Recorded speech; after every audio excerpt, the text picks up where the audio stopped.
Welcome to Success Acceleration. My name is Tony Jeary. Success Acceleration is a process that transforms ordinary effort into extraordinary achievement.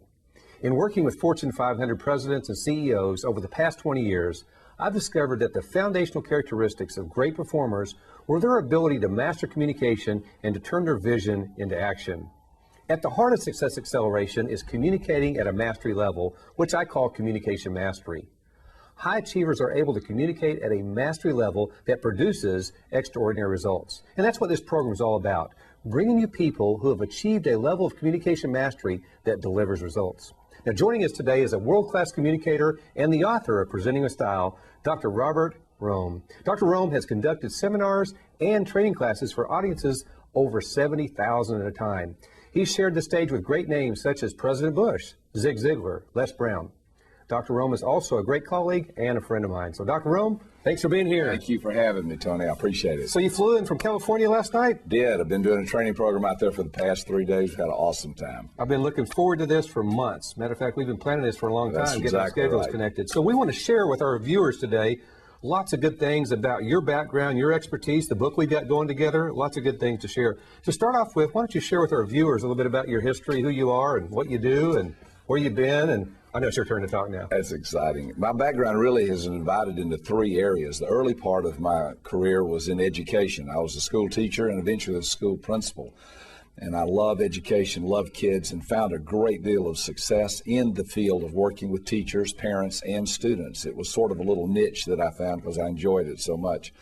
Then I moved over into the area of ministry. I got involved working in churches. I got involved in doing speaking, a lot of teaching in churches, and I went to Dallas Seminary and got a lot of great information that helped me.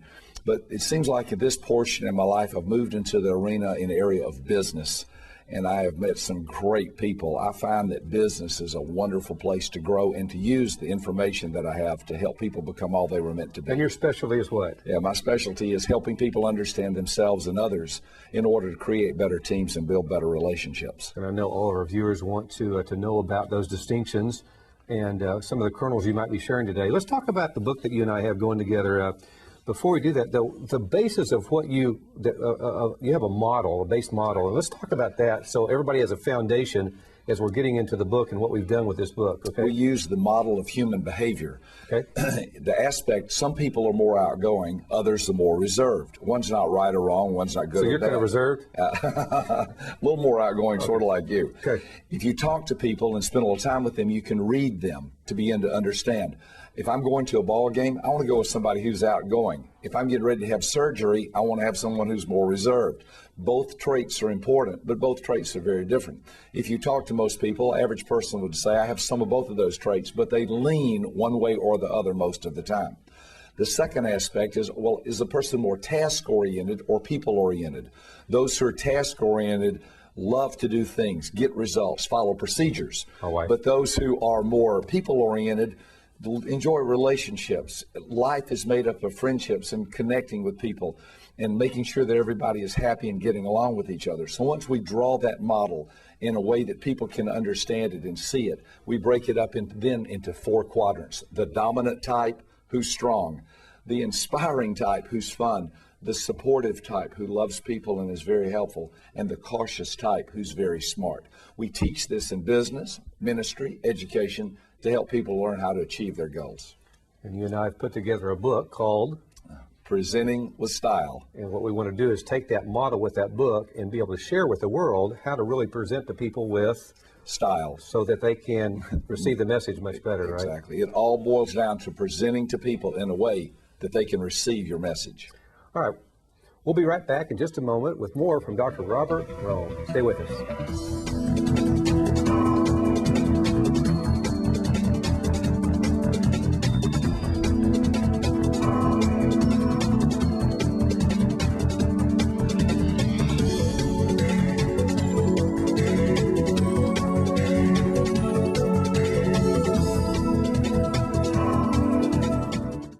This is the Success Training Network. Welcome back to Success Acceleration. I'm Tony Jeary, and our special guest today is Dr. Robert Rohm, author of Presenting with Style. Robert, let's talk about the style. You have that word in a lot of your titles. Let's talk about that for a minute. I mean, yes, we do. We have presenting with style, you've got style, teaching with style. The whole idea is to teach or present to a person in a way that has style to it, meaning it connects with them, it resonates with them, it causes them to be able to receive your message better. That's a big deal, isn't it? Yeah, absolutely. When you talk about style in our book, the book we put together, Presenting with Style, link the dots there, if you would, really. The most important thing that a person must remember is not to present in a way that feels right or good to themselves, but to present to a person in a way that they can receive it. It's a little bit like if I'm speaking to you in English, but you only know Chinese, we're not going to communicate. But if I understand that you speak Chinese, I can either learn the language myself or get an interpreter to help. Now, that's a little extreme. It's not that difficult. What we try to help people to do is learn the 4 different basic styles of people's personality and present to them in a way their style can receive the message. Excellent. Here's one for you. Can you give us an example of how understanding personality styles might impact the way someone presents? Absolutely. So we can really bring this to life. You know, when we think of presentations, oftentimes we think of someone on a stage doing a presentation to an audience. But the truth is, I know this will resonate with you, every time we talk to someone, it's a presentation. Every time when we make an order at a restaurant, it's a presentation. I have a friend, his name is JJ. He's from Ottawa, Canada. He's French-Canadian. JJ stands for Jean-Jacques. JJ is a very powerful individual, strong, dominant type. He has the most precious little redheaded girl. She's in the 5th grade. Her name's Michelle. She's more of the inspiring type. JJ told me, he said, every day I call her from work and I say, hey, Michelle, what'd you do today? And he said she always answers the same way, nothing. Every day, what'd you do today? Nothing. What'd you do today? Nothing. He said, one day it dawned on me, I'm not talking to her. I'm not presenting to her correctly. I thought about what's her style. Her style is fun and exciting, and she likes people. She's more of the inspiring type.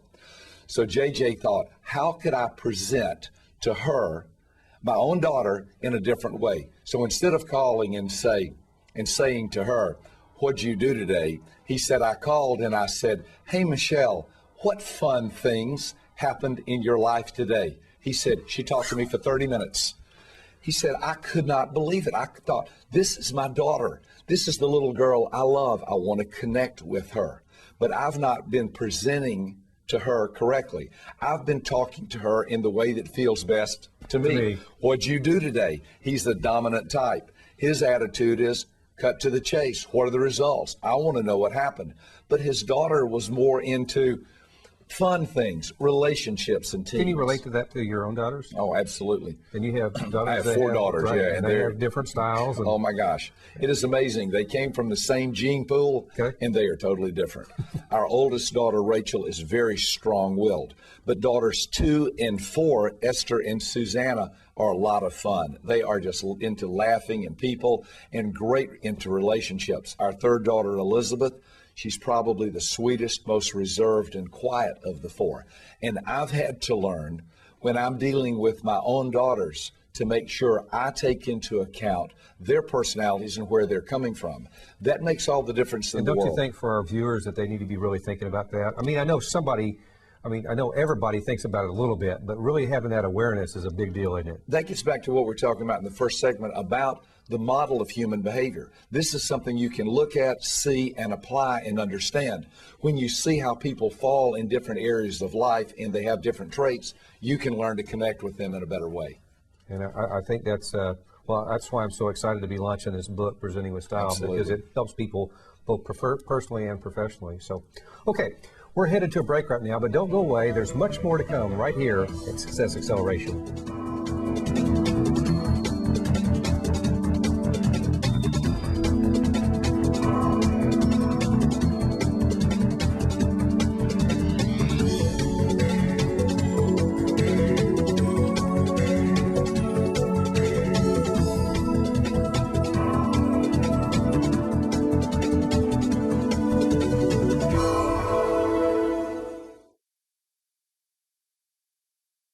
This is TSTN.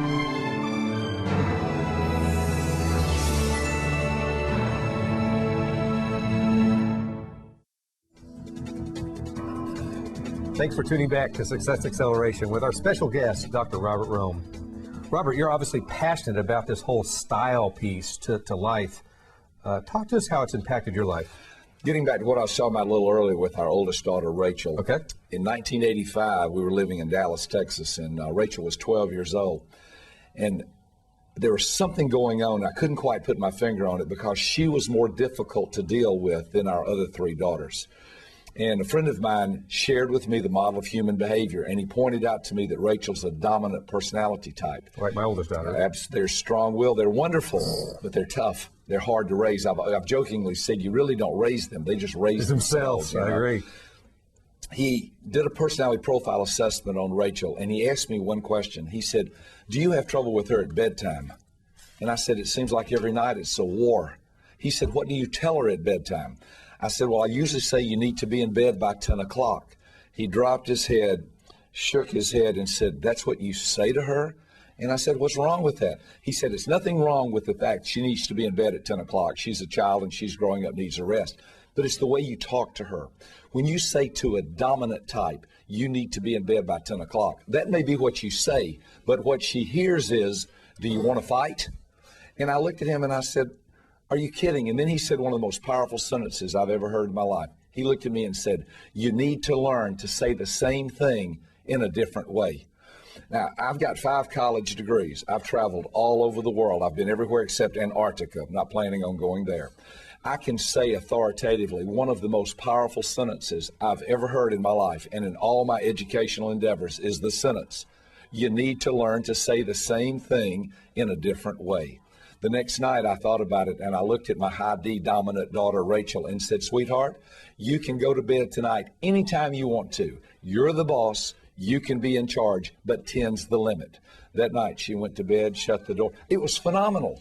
But see, I had talked to her, I had presented to her. A lot of times we don't have the right principles on our belief window. Exactly. Right? And being able to have the principles of understanding how to present to people the way they want to Well, when I presented to her in a way she could receive it, everything changed. How has this whole personality understanding affected your success in life? I honestly believe that everything I do is based on understanding the model of human behavior and based on people. Whether it's in ministry, in churches, think about this, whether it's church, business, home, or school, every organization has the same number one problem. People can't get along with each other. So by understanding it, it creates success for 2 reasons. It lowers stress and increases productivity because people, instead of fighting, are working together. And that's huge, isn't it? I mean, whether you're applying it for business or personal or both. Well, in business, it affects the bottom line and the profits. In church, it affects the relationships people have. And in the family, it drastically affects the love relationships with people. Because instead of feeling like you're trying to control me or you're trying to fix me, you all of a sudden feel like you accept me and you love me. And nothing's more important than that. In our book, Presenting with Style, if you kind of think about it for a moment, what's the key piece that we'd really want to share with our viewers? I know it sounds simplistic, and we mentioned it earlier, but the key piece is learning to present to a person in a way they can most easily receive it. If I'm talking to a D, the dominant type, cut to the chase, get to the point. If I'm talking to the inspiring style, lighten up a little bit, laugh, have more fun. If I'm talking to the supportive type, watch my voice tones. Don't scare them. Be loving and gentle. And if I'm presenting to the cautious type, be sure that I have my information correct. My data and my details have to make sure they're accurate, and they'll certainly receive what I'm saying better. Do you think that that most people are really selling their message? I think, and I hope this doesn't sound arrogant, I know I'm a learner in this process, and I'm on the journey with everyone else, but most of us present anything in the way that feels best to ourselves. This is the most natural thing for us to do, to present in the way that's comfortable to us. My native language is English. I have never tried to open my mouth and let English work at it coming out. It just flows out. Why? That's my language. But I do have to work at my personality languages, because when I'm speaking to someone, I have to know what is it that they want. How can I adapt and adjust myself? So it's a tension. On one hand, we're all good at presenting in the way that feels best to us. A C type, a cautious type, is always presenting with facts and details and data and make sure this is correct and the procedure is. But that would wear me out if I had to hear about that all day. So it's learning to adapt and adjust. When you're selling your message and you're adjusting like you're saying, some of our viewers really are actually in the sales arena. Any little tips that you might hit on there before we go to another break? Absolutely. I would always make sure to begin with, is this person more outgoing or are they more reserved? If they're outgoing, I need to pick the pace up. If they're reserved, I need to slow down. Then I ask myself, are they task-oriented or people-oriented? If they're task-oriented, and I can tell that by watching them, get to the point. Well, what's some things like, what's a key real quick? Usually they are taking notes. They are looking at their Palm Pilot. They're jotting down notes or information because they're always thinking in terms of a schedule, get to a certain place. Whereas those who are more people-oriented usually are more relaxed, laughing, get distracted easier, wave to their friends, just seem to be more relaxed in life in general. Good stuff, Dr. Rohm. I appreciate you being here and sharing these ideas, and I know our viewers are taking away some good kernels. We're headed to a break right now, but don't go away. There's much more to come right back here on Success Acceleration.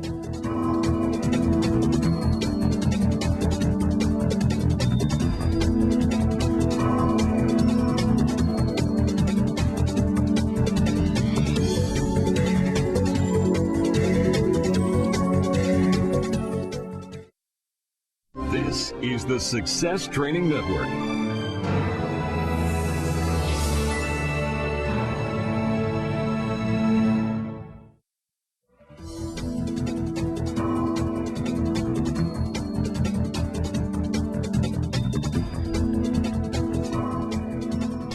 Welcome back. I'm Tony Jeary, joined by our special guest, Dr. Robert Rohm. Dr. Rohm, let's talk about three key words that are important to us under my umbrella of communication mastery. I have three key words: clarity, focus, and execution. Let's talk about those for a few moments. What do you think about clarity? I think clarity is absolutely imperative. As a matter of fact, I've even developed in our system of understanding personalities one little sentence that people so can learn. Good for everybody. Absolutely. Everybody can learn this sentence. When someone communicates something to us, whether it's our husband, wife, child, employer, pastor, whoever it might be, if it's vital, if it's of urgent information, one of the best things we can say is, could I say back to you what I think you just said in order that I could be sure I understood you clearly? Notice what that does. It puts all the responsibility on me and none of the blame on you. Now, you can't do this for every sentence that comes out of a person's mouth. But if it's important, what time do I need to pick up the kids? What time does the program start? And I just want to take a second. It takes all of 5 seconds to say, could I say back to you what I think you just said so I can be sure I was clear? Wow. It clears up confusion. Wow, strong piece. How about on the strategic focus? Any thoughts on that? How does that apply to communication effectiveness in the way you see it? Focus is difficult for all of us because we live in a high-tech world that moves fast. Emails, PDAs, everything is going 100 miles an hour. Focus is one of the most difficult things that I even do in my daily life. I think sometimes that all of us need a quiet moment. It may be in the restroom. It may be going somewhere just to stand alone for. I can be alone for about a minute, take a few deep breaths, and try to concentrate and refocus on what I'm trying to accomplish in my day. It causes everything to go better. I know that seems silly, but those of us who are busy in life and have people pulling on us in every direction will lose our focus. If a pilot takes off in Atlanta, Georgia, and he's going to Los Angeles, and he's only 1 or 2 degrees off when he takes off, it won't matter. By the time he gets to where he's going to be in a different state. Focus is vital. If you have good clarity and you have good focus, then more than likely you can execute well. Absolutely. And your ring, I want to talk about that. How did you help execute to get that ring? Let's talk about how you really brought your methodology to the table.